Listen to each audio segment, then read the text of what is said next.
Garderob yasatmoqchi bo'lgan qizlarimiz uchun 4 ta tavsiya. Birinchisi, poyabzallar uchun joy. Ikkinchisi, sumkalaringiz uchun alohida polkalar bo'lishi kerak. Kichik sumkalar, katta sumkalar hammasi alohida tursa, siz ularni qayerga qaysi birini ko'tarishingiz mumkinligini bemalol ko'ra olasiz.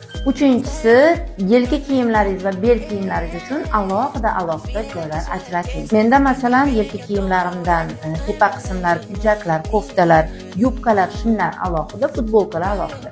Kimlardir taxlab qo'yishadi va ko'ylaklar uchun alohida uzun joy qoldiring.